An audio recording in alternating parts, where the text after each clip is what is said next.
आहे ज्यांना वारकरी संप्रदायाचं कळस म्हटलं जातं आणि पुन्हा कळसावर बांधकाम नसतं.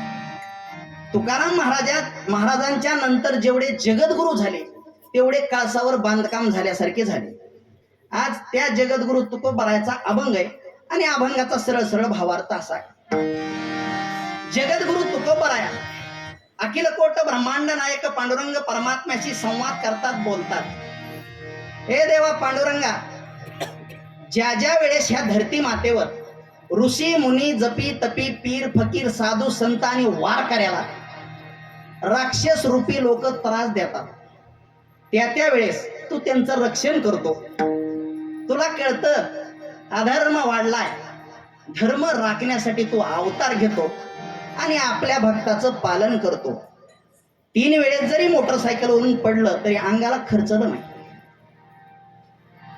किडण्या कशा होत्या औरंगाबाद मध्ये मला काय माहित नाही, पण देवानं रक्षण केलेलं हे उदाहरण आपले म्हणजे ठोंबरे बाबा.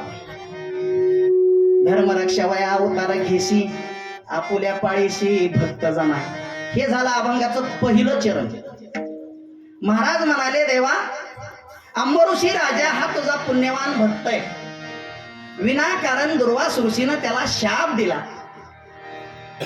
आपल्या भक्ताला त्रास होणे म्हणून दुर्वास ऋषीनं दिलेला शाप तू आपल्या अंगावर घेतलास आणि 10 जन्म कष्ट सोसलेस आणि कितीतरी दुष्टांचा नाश केलास. त्याचं काय मोजमाप नाही दादा. अंबऋषीसाठी जन्म सोशिले दुष्ट निर्दाळीले किती येत. हे झालं अभंगाचं दुसरं चरण. आपल्या भक्तावर कसलंही संकट येऊ देत नाहीस रे देवा. तुला कृपेचा सागर म्हणतात. पांडुरंगा, तू पतित पावन आहेस, तू धन्य आहेस. तुझं हे नाव तूच सार्थ केलंस रे बाबा. धन्य तुझं कृपा सिंधू म्हणतील, आपुला तू बोल साच करी. हे झालं अभंगाचं तिसरं चरण. तुकाराम महाराज म्हणतात, ए नारायणा, तुझं आम्ही काय गुणगान गावा रे. तू दयेचा सागर असल्याचं वर्णन 4 वेद 6 शास्त्र आणि 18 पुराणानं केलंय. तुका म्हणे तुझं वर्णिती पुराणे होय नारायण दया सिंधू. हे झालं अभंगाचं शेवटचं चरण. घड्याळ लावून बसा, 1.5 तासाच्या आत भैरवी सह तुम्हाला मोकळा करून टाकतो. तुमचा तळतळाट घेत नाही विठ्ठल.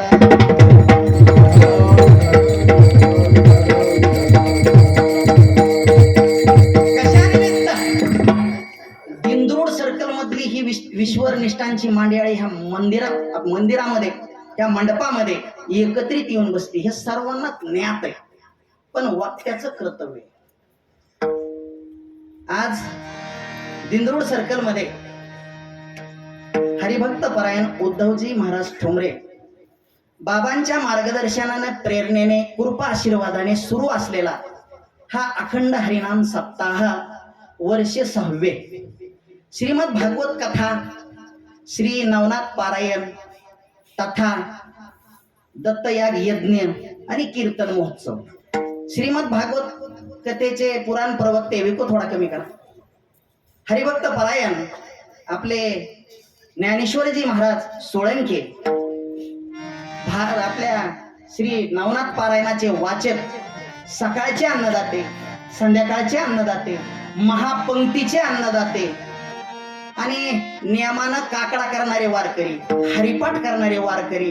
पहिल्यांदा मी ह्यांच्या चरणावर नतमस्तक.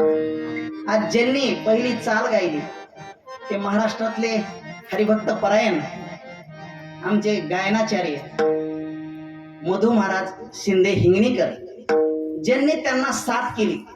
संगीत विशारद असणारे आमचे हरिभक्त परायण, माझे सखा, माझे मित्र, पहिल्या कीर्तनापासून माझ्या सोबत आहेत असे आमचे मनोजजी महाराज शिंदे बोदेगावकर. आज आमचे निष्ठावंत प्रेम करणारे आमच्यावर हरिभक्त परायण विठ्ठलजी महाराज पांचाळे.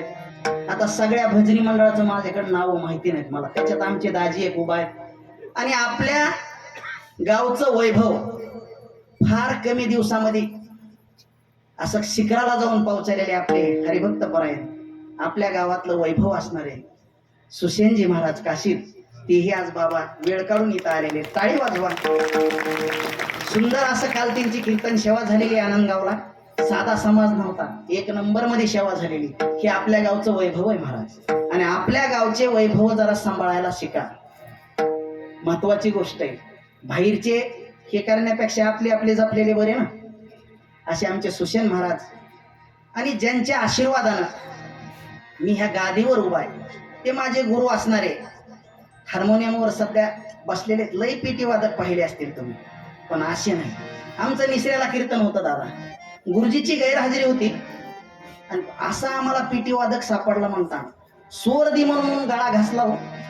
त्याला म्हणलं अरे सोर दे ना. ते मला कोणचा देऊ? म्हणलं काळी दोनचा दे. उपसूनच हातात दिला तुम्ही.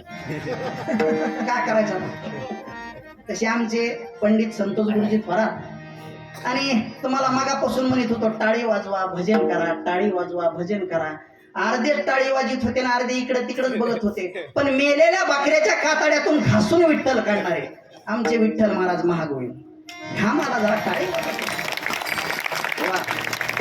तसेच आज वेळात वेळ काढून आलेले आपल्या गावचे विष्णूजी ठोंबरे उर्फ वागू भैया, त्यांनी वेळात वेळ काढून इथं आलेले.